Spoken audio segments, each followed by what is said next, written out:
Audiobook motivasi bahasa Indonesia. Judul buku, Advanced Selling Strategies. Penulis, Brian Tracy. Penerbit, Alex Media Komputindo. Narator, Elis Sutrisna. Bab 1. Psikologi Penjualan. Beberapa tenaga penjual selalu bekerja dengan baik, apapun yang terjadi. Mereka menghasilkan banyak uang, tinggal di rumah yang indah, mengendarai mobil baru, dan makan malam di restoran mahal. Mereka tampak selalu memiliki uang di saku dan di rekening bank.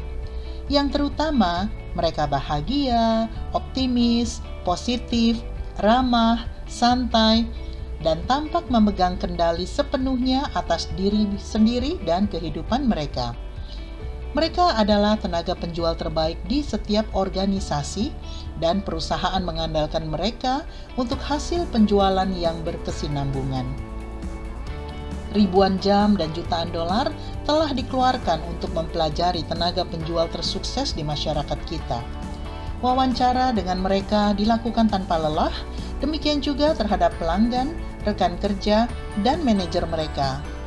Sebagai hasil riset ini, sekarang kita mengetahui lebih banyak tentang apa yang diperlukan untuk menjadi salah satu yang terbaik dalam bisnis Anda daripada yang telah kita ketahui sebelumnya. Hal terpenting adalah, dari semua riset ini, kita belajar bahwa penjualan lebih bersifat psikologis daripada hal lainnya. Salah satu prinsip terpenting yang pernah ditemukan dalam bidang kinerja manusia tersebut sebagai konsep keunggulan. Konsep ini mengatakan bahwa perbedaan kecil dalam kemampuan dapat menjelma menjadi perbedaan yang sangat besar dalam hasil. Artinya, jika Anda hanya menjadi sedikit lebih baik di bidang kritis tertentu dalam penjualan, sedikit peningkatan ini dapat menjelma menjadi peningkatan besar pada hasil penjualan Anda.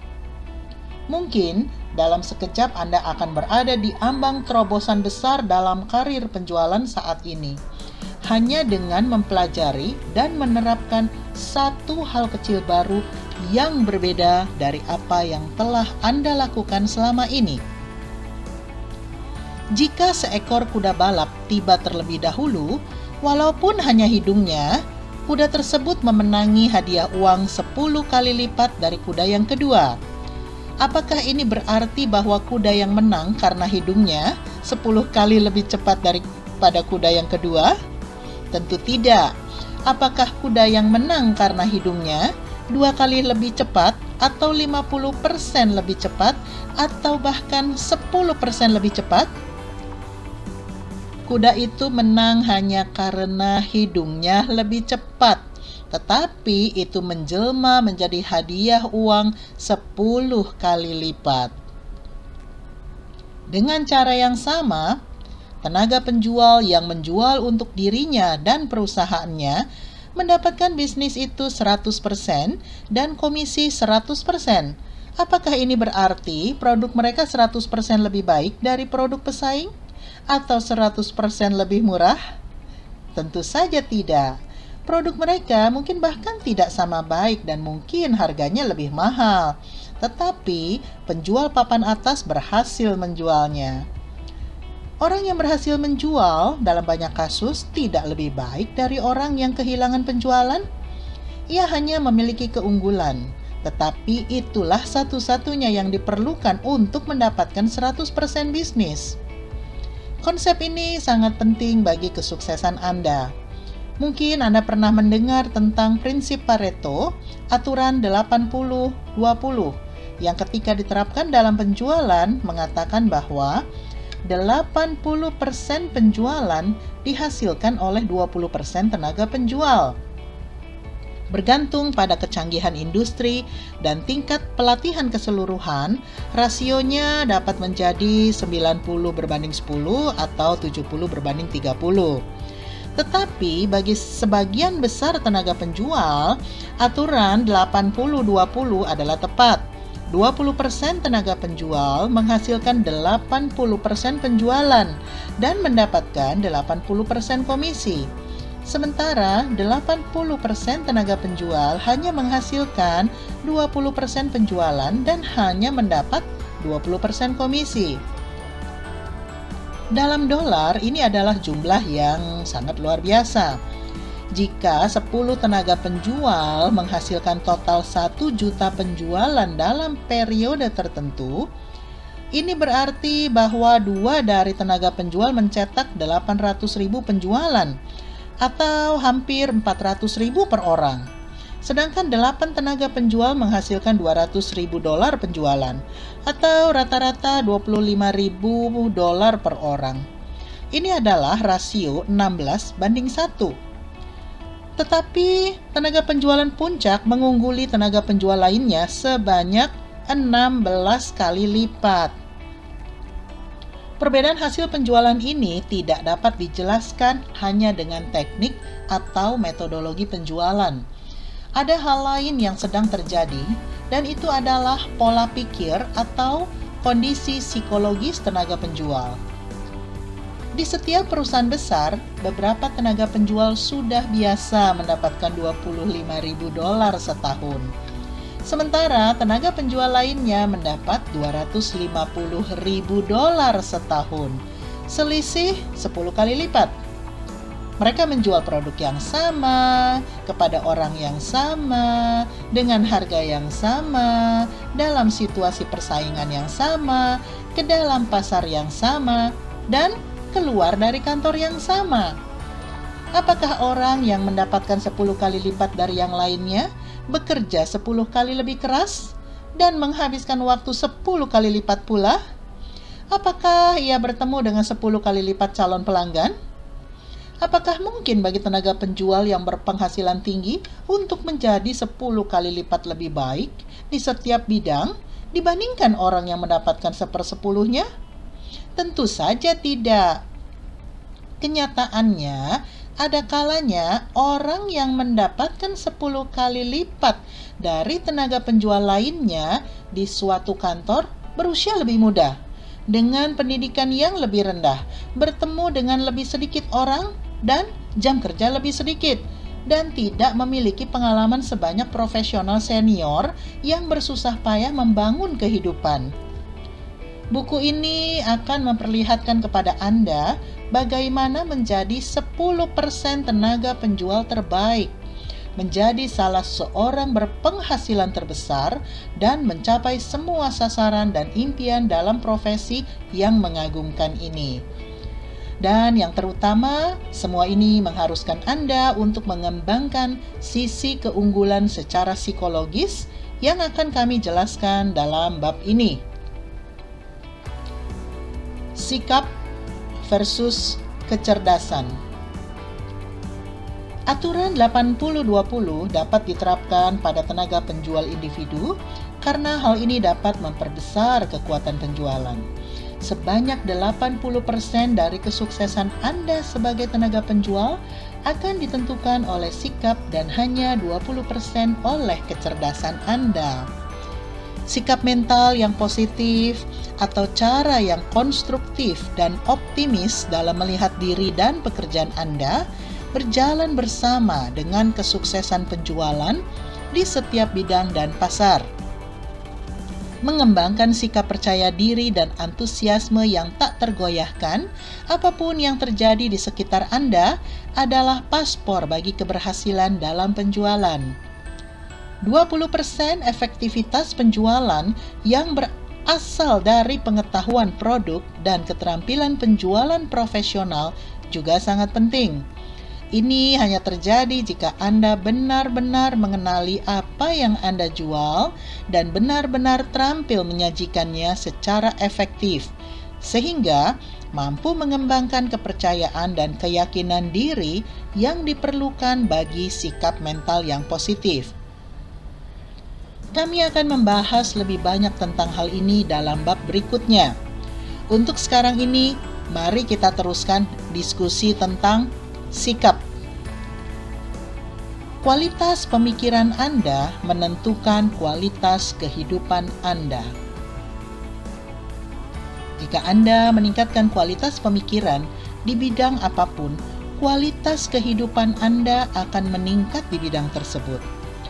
Dengan menggunakan pikiran dan kemampuan untuk berpikir, Anda bertanggung jawab atas kehidupan Anda dan menentukan nasib Anda sendiri. Anda berubah dari orang yang tak berdaya menjadi orang yang memiliki kekuatan. Anda menentukan segala sesuatu yang terjadi pada Anda terlebih dahulu, melalui cara Anda memikirkannya. Anda tidak menjadi seperti yang Anda kira, tetapi apa yang Anda pikirkan, itulah Anda. Perubahan yang paling cepat dan positif dalam kepribadian dan hasil penjualan Anda terjadi ketika Anda mengubah pemikiran Anda tentang diri sendiri dan peluang Anda. Ketika memprogram ulang pikiran bawah sadar, Anda akan merasakan suatu kekuatan dan kendali pribadi, dan setiap bagian kehidupan Anda segera membaik. Sebagaimana yang ditulis William James dari Harvard tahun 1905, revolusi terbesar pada generasi saya adalah adanya penemuan bahwa setiap individu dapat mengubah aspek luar kehidupannya dengan mengubah sikap terdalam pada pikiran mereka. Tenaga penjual terbaik memiliki sikap yang tenang, percaya diri, dan ekspektasi diri yang positif. Mereka merasa nyaman dengan dirinya dan percaya bahwa segala sesuatu yang mereka lakukan memberi kontribusi pada kesuksesan mereka. Mereka santai dengan kehidupan dan karir mereka. Mereka tahu di dalam hati bahwa mereka melakukan segalanya dengan baik, dan pelanggan pun mengetahuinya. Acap kali pelanggan memutuskan untuk membeli, bahkan sebelum mereka memberikan presentasi penjualan atau menjelaskan produk atau jasanya. Mereka juara dalam penjualan dimanapun, dan karena hukum sebab akibat, Anda dapat menjadi salah satu dari mereka dengan mengembangkan sikap yang sama dengan yang mereka miliki. Konsep diri, program utama untuk kinerja. Salah satu terobosan terbesar dalam kinerja dan efektivitas manusia pada abad ke-20 adalah penemuan tentang konsep diri. Konsep diri adalah sekumpulan keyakinan yang Anda miliki tentang diri sendiri dan dunia Anda. Ini adalah program utama dari komputer bawah sadar Anda. Semua keyakinan ini terbentuk bersama dengan pengalaman pertama sebagai seorang bayi. Selama bertahun-tahun, Anda menyerap serangkaian gagasan, keraguan, ketakutan, opini, sikap, nilai, ekspektasi, harapan, fobia, mitos, dan kesan lainnya yang saling terajut dengan kompleks. Anda membawa semua itu ke dalam pikiran Anda dan menerimanya sebagai suatu kebenaran. Ini semua adalah instruksi kerja dari komputer bawah sadar Anda, dan mereka mengontrol segala sesuatu yang Anda lakukan, katakan, pikirkan, dan rasakan. Tidak adanya perubahan yang berarti dalam diri Anda membuat Anda akan terus bekerja, berpikir, berkata, dan merasakan dengan cara yang sama. Ketika Anda memiliki konsep diri yang menyeluruh atau gagasan tentang siapa diri Anda dan apa yang dapat Anda lakukan, berarti Anda juga memiliki konsep diri mini untuk setiap bagian yang terpisah dalam kehidupan Anda. Konsep diri mini ini menentukan bagaimana Anda berpikir, merasakan, dan bertindak terkait dengan orang lain, olahraga, kesehatan, hubungan, pekerjaan, pembelajaran, kreativitas, dan segala sesuatu yang lain yang Anda lakukan. Anda juga memiliki konsep diri mini tentang berapa banyak uang yang Anda hasilkan, entah Anda bahagia atau tidak dengan penghasilan Anda. Ini adalah jumlah yang Anda programkan untuk dihasilkan berdasarkan penghasilan masa lalu Anda dan sistem keyakinan Anda saat ini. Ini adalah level konsep diri Anda tentang penghasilan. Ini adalah total kumulatif dari semua pengalaman Anda mencari uang sejak pertama kali Anda mendapat pekerjaan. Ini adalah bagian dari pemrograman bawah sadar, dan Anda cenderung menjadi jumlah itu bahkan jika Anda beralih pekerjaan atau pindah ke kota lain. Itu semua terkunci di dalam. Kenyataannya, level konsep diri tentang penghasilan ini tertanam sangat kuat, sehingga jika mendapat uang lebih atau kurang dari tingkat penghasilan sekarang ini, Anda akan merasa sangat tidak nyaman. Bahkan berpikir untuk mendapatkan lebih atau kurang dari yang biasa Anda peroleh akan membuat Anda merasa tidak nyaman. Misalnya, jika Anda mendapatkan 10% atau lebih dari jumlah ini, Anda akan melakukan segala sesuatu yang mungkin untuk menghabiskan uang tersebut. Anda akan merasakan desakan yang tidak dapat ditahan untuk keluar dan membelanjakannya, bahkan menghamburkan uang dengan membeli sesuatu yang tidak Anda perlukan. Jika mendapatkan lebih dari nilai yang membuat Anda nyaman dalam periode waktu tertentu, Anda akan merasa terdorong untuk berinvestasi dalam sesuatu yang tidak Anda ketahui, meminjamkannya kepada orang lain yang tidak akan mengembalikannya, atau bahkan membuangnya begitu saja. Jika mendapatkan kurang dari level konsep diri Anda tentang penghasilan, Anda akan mulai terjebak dalam perilaku tidak keruan untuk mendapatkan kembali penghasilan Anda sampai ke tingkat di mana Anda merasa nyaman. Anda akan mulai bekerja lebih lama dan lebih keras, dan mungkin meningkatkan keterampilan Anda. Anda mungkin mulai memikirkan peluang untuk penghasilan kedua, memulai bisnis Anda sendiri, atau berpikir untuk mendapatkan pekerjaan baru di mana Anda mendapat penghasilan yang lebih besar. Setiap perubahan atau bahkan usaha untuk mengubah apapun yang Anda lakukan akan membuat Anda merasa tidak nyaman. Dengan berusaha untuk berubah, Anda keluar dari zona nyaman Anda. Anda semakin merasa canggung, Anda mengalami stres dan ketegangan. Jika perubahan tersebut terlalu ekstrim, kesehatan fisik dan mental Anda dapat terpengaruh. Anda akan mengalami sulit tidur, gangguan pencernaan, atau kelelahan. Anda mulai bereaksi dengan tidak sabar, mudah tersinggung, atau marah. Anda akan sering merasa seolah-olah Anda berada di roller coaster emosi. Jadi, jika ingin menjual dan mendapatkan lebih banyak, Anda harus menaikkan level konsep diri Anda tentang penghasilan.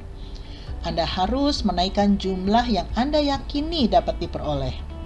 Anda harus menaikkan aspirasi Anda, menetapkan sasaran yang lebih tinggi, dan membuat perencanaan yang detail untuk mencapainya. Anda harus mulai melihat diri sendiri dan berpikir bahwa Anda mampu menjadi salah satu tenaga penjual berpenghasilan tertinggi di bidang Anda. Anda harus bertanggung jawab untuk mengembangkan suatu konsep diri yang baru tentang penjualan dan penghasilan yang lebih konsisten dengan apa yang benar-benar ingin Anda capai. Konsep diri Anda menentukan tingkat kinerja dan efektivitas Anda dalam segala hal yang Anda lakukan. Dalam penjualan, Anda memiliki konsep diri mini yang mengatur setiap aktivitas penjualan. Anda memiliki konsep diri mini untuk melakukan pendekatan pelanggan, menelepon pelanggan, membuat janji bertemu, dan memberikan presentasi, menutup, mendapat rujukan, dan menindaklanjuti penjualan. Anda memiliki konsep diri mini untuk tingkat pengetahuan produk, keterampilan manajemen pribadi, tingkat motivasi, dan cara Anda menjalin hubungan dengan berbagai tipe pelanggan. Dalam kasus apapun, Anda akan selalu tampil konsisten dengan cara Anda melihat diri sendiri. Ketika memiliki konsep diri yang tinggi, Anda bekerja dengan baik. Jika senang bekerja dengan telepon, Anda berusaha melakukan pendekatan pelanggan dan penjualan melalui telepon, dan Anda akan melakukannya dengan baik. Jika memiliki konsep diri yang tinggi dalam memberikan presentasi atau menutup penjualan, Anda akan merasa nyaman dan kompeten setiap kali Anda melakukannya. Ketika Anda merasa tegang dan canggung dalam penjualan, itu berarti Anda memiliki konsep diri yang rendah dalam bidang itu. Anda merasa tidak nyaman ketika terlibat dalam aktivitas ini. Barangkali Anda sedapat mungkin menghindari aktivitas ini. Jika tidak cukup terampil pada suatu aktivitas tertentu, Anda akan merasa tidak nyaman jika memikirkannya. Jika tidak baik dalam bertelepon, Anda akan menghindari telepon sedapat mungkin. Jika tidak terampil dalam pendekatan pelanggan, sedapat mungkin Anda akan menghindari pendekatan pelanggan. Jika tidak mampu dalam mengkonfirmasi penjualan dan menutup pesanan, Anda akan merasa gugup di akhir presentasi penjualan dan menghindar untuk meminta komitmen dari calon pelanggan. Dalam kasus apapun, penghasilan dan penjualan Anda akan tetap buruk sampai Anda memutuskan untuk berubah. Beberapa tahun yang lalu, seorang pemuda dalam salah satu seminar saya mengatakan tentang pengaruh yang terjadi pada dirinya saat keluar dari zona nyaman. Ia berasal dari komunitas pertanian yang kecil, dan ia menjual piringan satelit yang mahal dan besar kepada petani kaya yang baru saja mengalami panen besar. Musim dingin datang, dan mereka menginginkan ada televisi untuk bulan-bulan mendatang yang dingin. Saat itu, piringan satelit masih baru dan populer. Ia menjual 2 buah setiap minggunya dan mendapat komisi $1.000 untuk satu piringan. Ia mengatakan kepada saya bahwa ia belum pernah memiliki uang sebanyak itu sepanjang hidupnya. Masalah yang dihadapinya adalah setelah penjualan keduanya dalam 1 minggu, ia mengalami suatu bentuk penolakan yang diikuti dengan keinginan untuk melarikan diri. Ia merasa sangat terkungkung oleh jumlah uang yang dihasilkannya, sehingga memutuskan untuk pulang ke rumah setelah penjualan kedua di minggu kedua tersebut. Menutup semua jendela kamarnya dan berbaring di tempat tidur dalam kegelapan selama beberapa jam. Ini adalah zona nyamannya. Setiap kali Anda merasakan segala macam stres saat penjualan, kecenderungan alamiah Anda adalah ingin kembali ke zona nyaman, pada tingkat kinerja terendah, bukannya meneruskan apa yang Anda lakukan sampai Anda merasa nyaman pada tingkat yang baru tersebut. Ada kalanya ketidaknyamanan ini yang dapat menyebabkan sabotase diri, diartikan sebagai sebagai rasa takut terhadap kesuksesan. Tetapi yang sebenarnya terjadi adalah pengalaman dalam berusaha mencapai suatu tingkat yang melampaui apa yang selama ini Anda anggap mungkin bagi Anda. Maka tidak aneh lagi jika tenaga penjual teratas memiliki konsep diri yang tinggi dalam setiap fase proses penjualan. Mereka menghasilkan sebagian besar uang yang dibayarkan dalam profesi penjualan. Mereka adalah orang-orang yang paling dihormati dan disegani dalam organisasi mereka dan oleh pelanggan yang mereka kunjungi. Konsep diri mereka yang tinggi dan positif dalam penjualan menjelma menjadi hasil penjualan yang luar biasa dan kehidupan yang nyaman bagi mereka dan keluarga. Pembentukan mental Anda: ideal diri, citra diri, harga diri. Konsep diri Anda terdiri atas 3 bagian yang masing-masing saling mempengaruhi.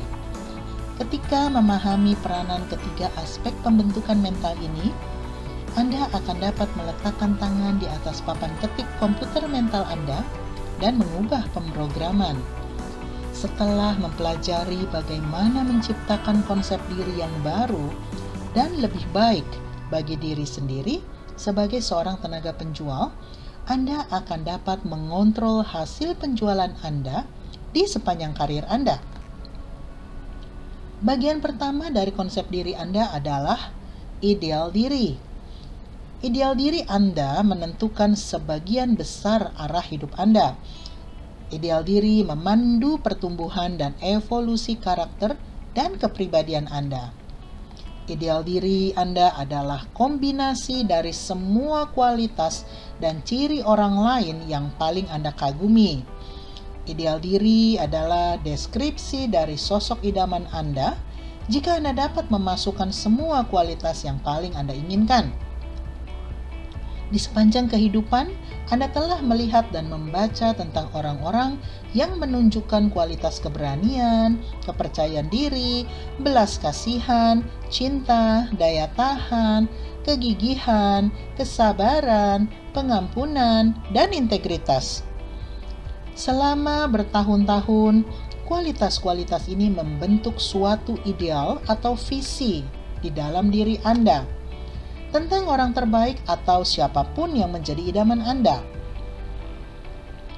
Mungkin Anda tidak selalu mencapai hal terbaik yang Anda ketahui, tetapi Anda terus-menerus berusaha, bahkan di tingkat bawah sadar, agar menjadi seperti orang yang paling dikagumi. Kenyataannya, di hampir semua hal yang Anda lakukan, Anda akan membandingkan aktivitas Anda dengan kualitas ideal ini dan terus-menerus berusaha untuk berperilaku konsisten dengan mereka. Tenaga penjual yang sukses memiliki ideal yang jelas bagi diri dan karir mereka. Tenaga penjual yang tidak sukses hanya memiliki sosok ideal yang samar, kalaupun ada. Tenaga penjual yang sukses sangat jelas dalam keinginannya untuk unggul di setiap bagian pekerjaan dan kehidupan pribadi mereka. Orang yang tidak sukses tidak banyak berpikir tentang hal ini. Salah satu karakteristik utama pria dan wanita sukses di setiap langkah kehidupannya adalah terus-menerus memikirkan apakah perilaku mereka saat ini konsisten atau tidak dengan perilaku yang mereka idealkan. Bagian dari ideal Anda adalah sasaran Anda. Begitu Anda menetapkan sasaran-sasaran yang lebih tinggi dan lebih menantang, ideal diri Anda meningkat. Ketika Anda menetapkan sasaran yang jelas Anda ingin menjadi orang seperti apa dan jenis kehidupan apa yang ingin Anda jalani, ideal diri Anda menjadi kekuatan penuntun dan motivasi yang lebih besar dalam hidup Anda. Mungkin bagian terpenting dalam pengembangan ideal diri Anda adalah Anda harus menyadari bahwa apapun yang telah dilakukan atau dihasilkan oleh orang lain, Anda juga dapat melakukannya atau menjadi seperti itu. Peningkatan ideal diri dimulai dari imajinasi Anda, dan dalam imajinasi tidak ada batas kecuali batas yang Anda terima. Apa visi ideal Anda tentang orang terbaik yang menjadi sosok idaman? Bagaimana Anda berperilaku setiap hari jika sudah menjadi sosok tersebut? Melontarkan pertanyaan ini kepada diri sendiri dan menjalani kehidupan Anda secara konsisten dengan jawaban tadi merupakan langkah pertama untuk menciptakan diri dalam citra ideal Anda. Bagian kedua dari konsep diri adalah citra diri. Citra diri adalah cara Anda melihat dan memikirkan diri saat ini. Citra diri sering disebut sebagai cermin batin. Anda terus-menerus melihat pada cermin ini untuk mengetahui bagaimana Anda harus bekerja atau berperilaku dalam situasi tertentu. Perilaku Anda di luar selalu konsisten dengan gambaran di dalam yang Anda miliki tentang diri sendiri.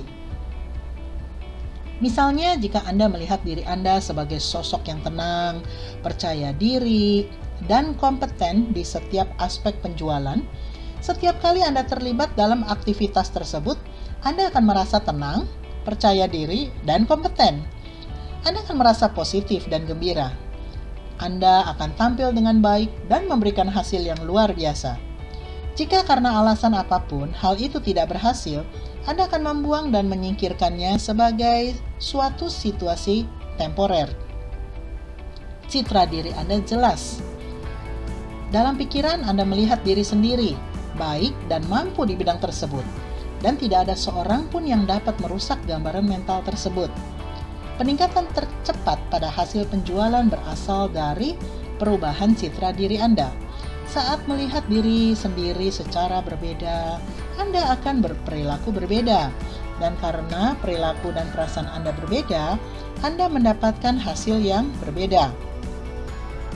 Beberapa tahun lalu, ketika menjual keanggotaan klub diskon, Saya akan menutup presentasi saya dengan memberi calon pelanggan sebuah buku kecil yang menekankan manfaat keanggotaan dan mendorongnya untuk memikirkannya.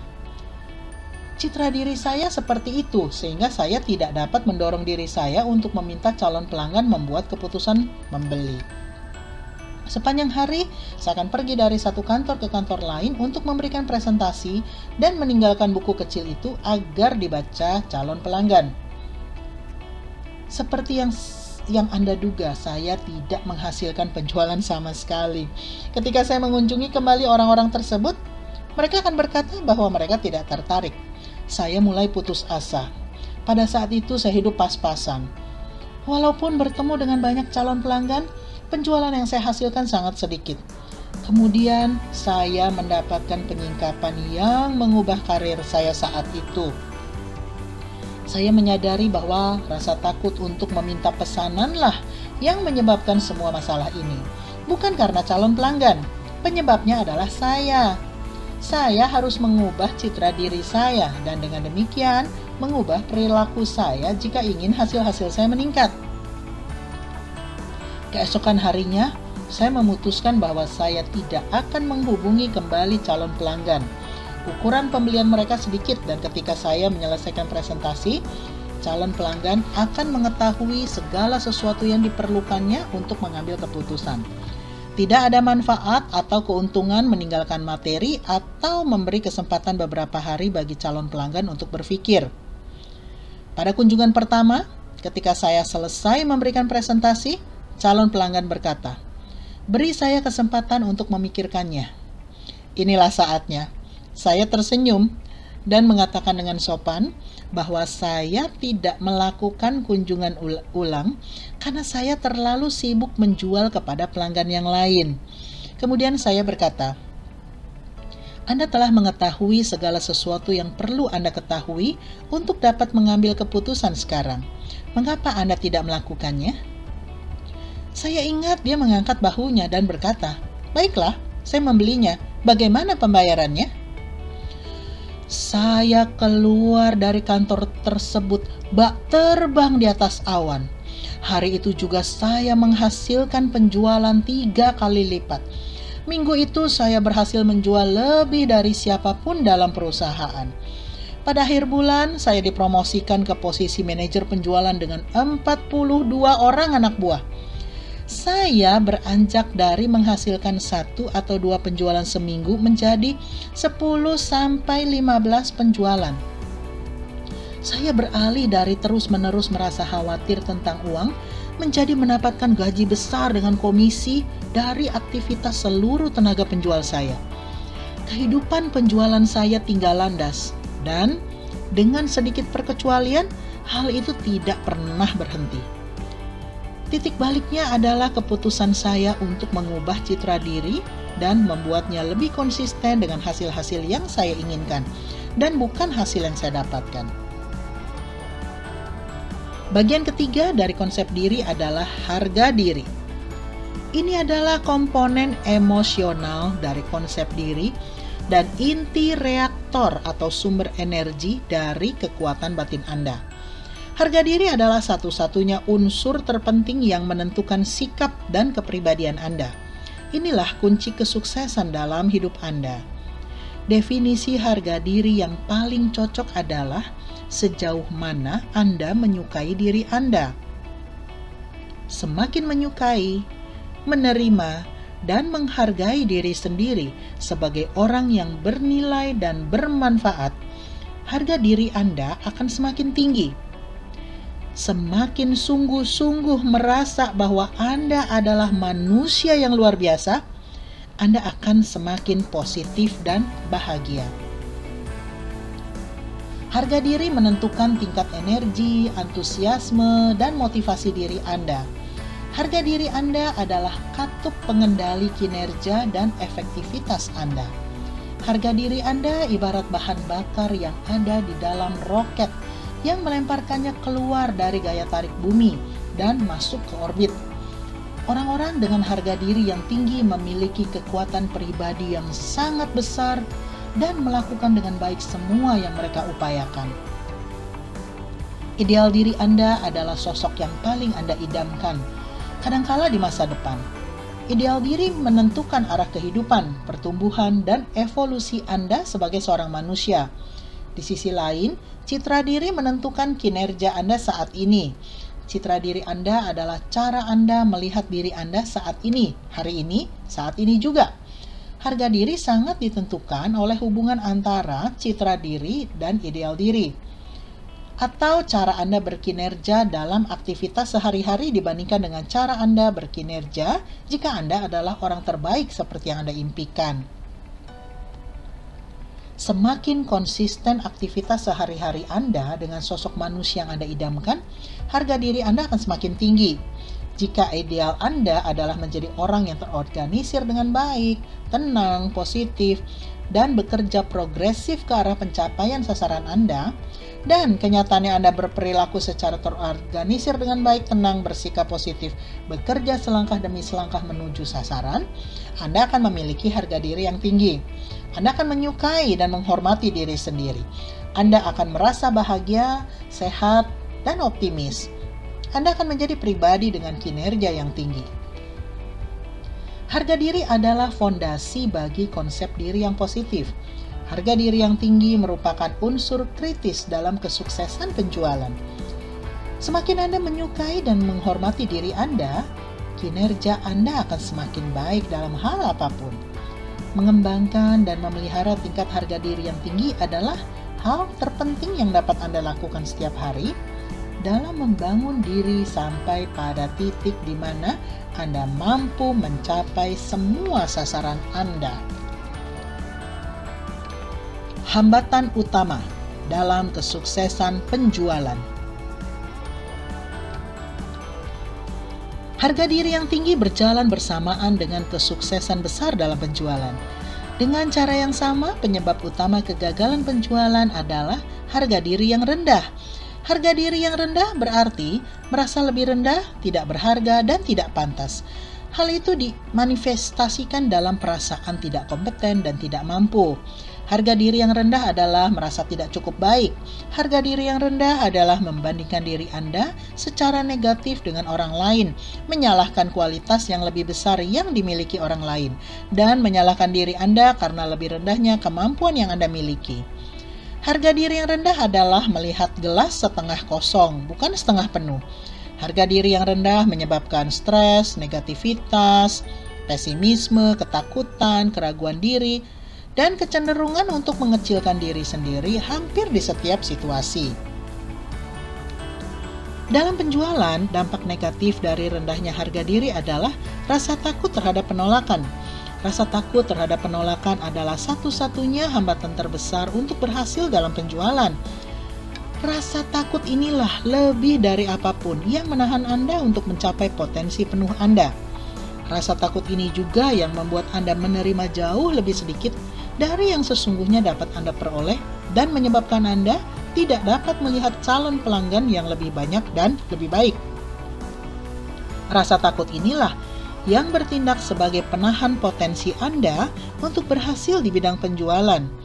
Dan rasa takut inilah yang harus Anda hilangkan jika ingin mencapai yang terbaik di bidang Anda.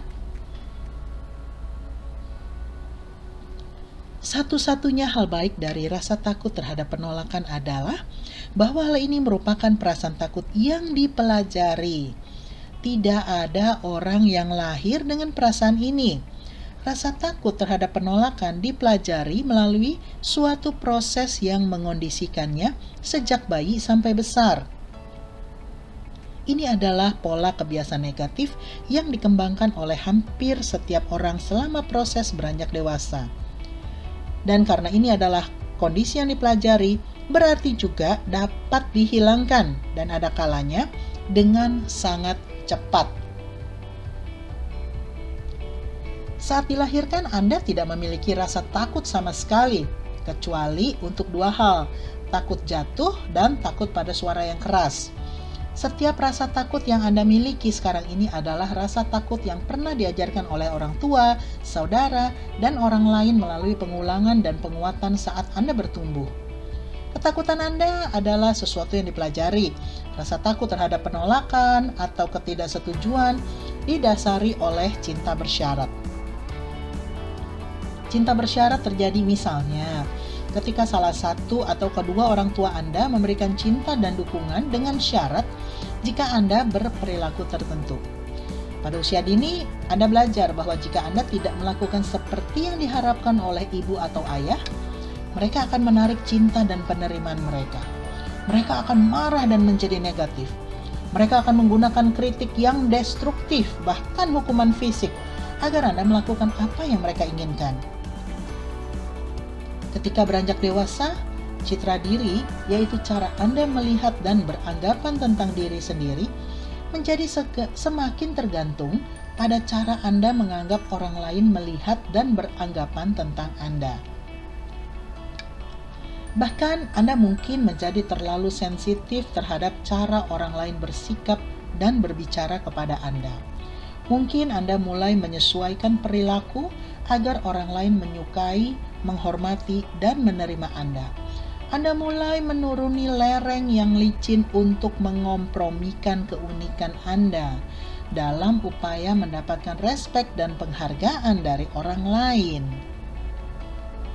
Dalam tingkatan yang lebih besar atau lebih kecil, kita semua memiliki rasa takut dan berpikir bagaimana orang lain melihat kita. Orang dewasa dengan harga diri yang rendah sangat sensitif terhadap pendapat orang lain. Seringkali sampai ke titik di mana mereka tidak dapat membuat keputusan tanpa mendapat persetujuan orang lain. Seorang suami tidak akan membuat keputusan pembelian tanpa mendapat persetujuan dari istrinya, atau seorang istri tidak akan membuat keputusan pembelian tanpa mendapat persetujuan suaminya. Anak yang baru saja dewasa tidak akan membuat keputusan pembelian tanpa persetujuan orang tuanya. Orang-orang tidak membeli sesuatu tanpa bertanya kepada teman-teman, pengacara, akuntan, atau penasehat mereka. Dalam bisnis, orang tidak akan mengambil keputusan tanpa memperlihatkan seluruh materinya kepada satu atau beberapa orang demi mendapatkan persetujuan mereka. Dalam penjualan, takut terhadap penolakan bermanifestasi dengan sendirinya menjadi rasa takut untuk mengunjungi seseorang. Rasa takut terhadap penolakan berada di akar keengganan yang Anda rasakan untuk mencari calon pelanggan baru bagi produk atau jasa Anda. Takut terhadap penolakan menyebabkan stres, kegelisahan, dan bahkan depresi. Takut terhadap penolakan melumpuhkan perilaku pendekatan pelanggan dan menurunkan efektivitas tenaga penjualan di setiap tahapan proses penjualan. Takut terhadap penolakan adalah alasan utama yang membuat begitu banyak orang keluar dari bidang penjualan, menyalahkan perusahaan dan manajemen, dan kemudian memilih pekerjaan dengan gaji jauh lebih kecil dari yang dapat mereka hasilkan. Takut terhadap penolakan dapat bermanifestasi dengan sendirinya dalam berbagai cara, dan tidak semua tenaga penjual mengalami rasa takut yang sama. Misalnya, harga diri yang rendah dan perasaan inferior yang menyebabkan rasa takut terhadap penolakan membuat beberapa tenaga penjual merasa tegang dan canggung dalam mengunjungi calon pelanggan yang dianggapnya lebih baik dari mereka secara sosial atau ekonomi. Tenaga penjual semacam ini tidak akan menjadi eksekutif senior atau orang-orang profesional karena mereka tidak cukup baik.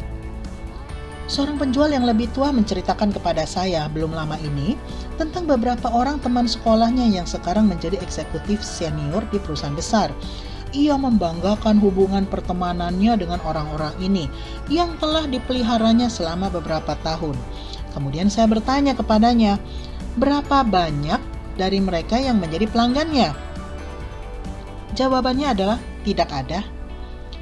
Keengganan membuatnya tertahan untuk melakukan pendekatan walaupun ia tahu bahwa mereka akan membeli jasa yang dijualnya dari perusahaan lain dalam jumlah yang besar. Banyak tenaga penjual takut menjual kepada teman dan kolega karena takut orang-orang itu akan menolak atau mencela pilihan karir mereka. Ada kalanya tenaga penjual merasa malu berkecimpung di bidang penjualan, dan akibatnya mereka takut melakukan pendekatan kepada hampir semua orang yang mereka kenal untuk menawarkan produk dan jasa mereka. Rasa takut terhadap penolakan yang paling umum adalah yang terkait dengan pendekatan kepada orang asing, orang yang tidak Anda kenal, yang belum pernah berbincang dengan Anda di masa lalu. Rasa takut tidak diterima yang sering terjadi ini adalah perusak terbesar bagi karir penjualan yang menjanjikan. Ini adalah rasa takut bahwa seseorang akan mengatakan sesuatu yang tidak baik atau saya tidak tertarik. Rasa takut terhadap penolakan selalu merupakan rasa takut tidak disukai oleh orang lain. Ini adalah ketakutan terhadap kekasaran, kritik, atau sesuatu yang sifatnya negatif. Rasa takut terhadap penolakan adalah rasa takut untuk mendengar kata tidak. Dan bagaimanapun juga, jika Anda memiliki ketakutan terhadap kata tidak, berarti Anda telah memilih bidang yang salah untuk mencari nafkah. Titik awal untuk mengatasi rasa takut terhadap penolakan adalah dengan menyadari hal ini. Penolakan tidak bersifat pribadi. Penolakan tidak ada kaitannya dengan Anda sebagai manusia. Calon pelanggan tidak cukup baik mengenal Anda untuk dapat menolak Anda sebagai seorang individu. Penolakan ini hanya terkait dengan situasi dan kepribadian calon pelanggan dan sama sekali tidak terkait dengan kepribadian, integritas, dan kompetensi Anda. Sekali lagi, penolakan tidak bersifat pribadi.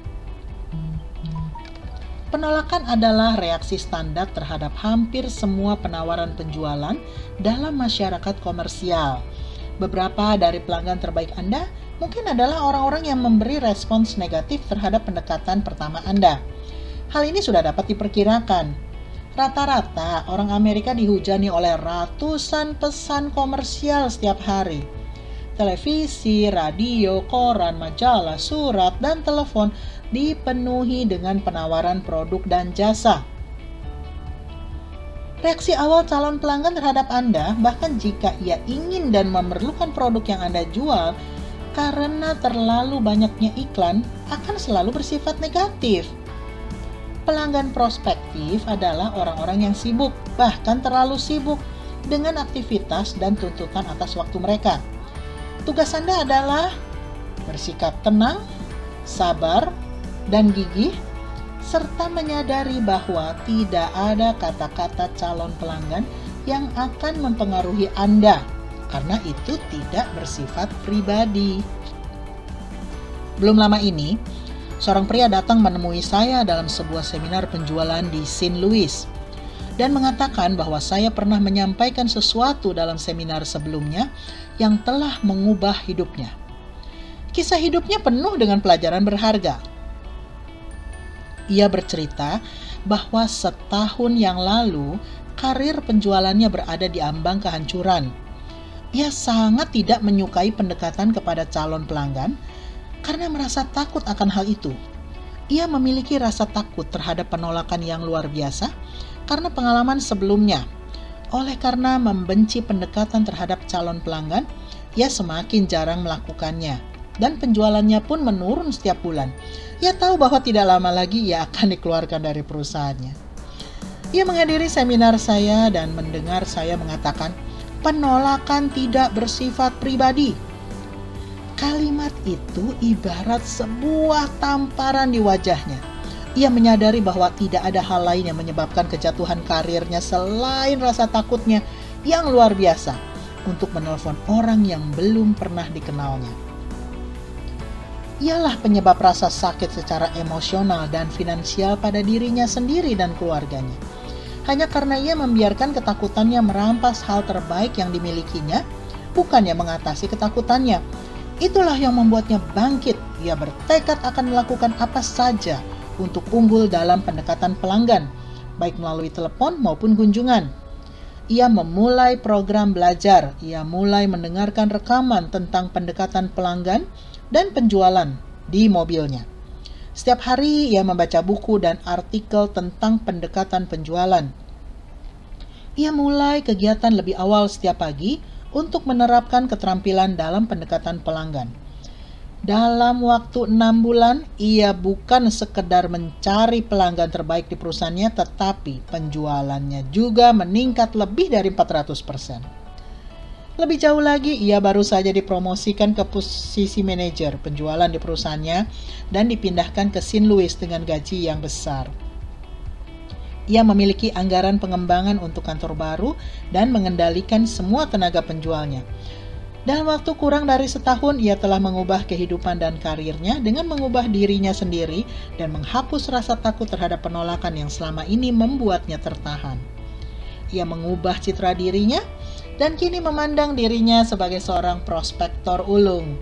Citra dirinya yang baru menentukan cara berpikir, merasakan, dan berperilaku, dan calon pelanggan meresponsnya dengan sangat terbuka dan penuh minat. Ia menyadari bahwa sikapnya itu sajalah yang telah menentukan hasil-hasilnya. Terima kasih sudah mendengarkan audiobook motivasi bahasa Indonesia dengan judul Advanced Selling Strategies dengan penulis Brian Tracy, penerbit Alex Media Komputindo, dan narator Elis Sutrisna. Penasaran dengan kelanjutan dari audiobook ini? Silakan subscribe dan bunyikan loncengnya agar ada notifikasi ketika lanjutannya diposting. Silakan like dan komen audiobook ini juga ya. Terima kasih. Sampai jumpa di bagian lain.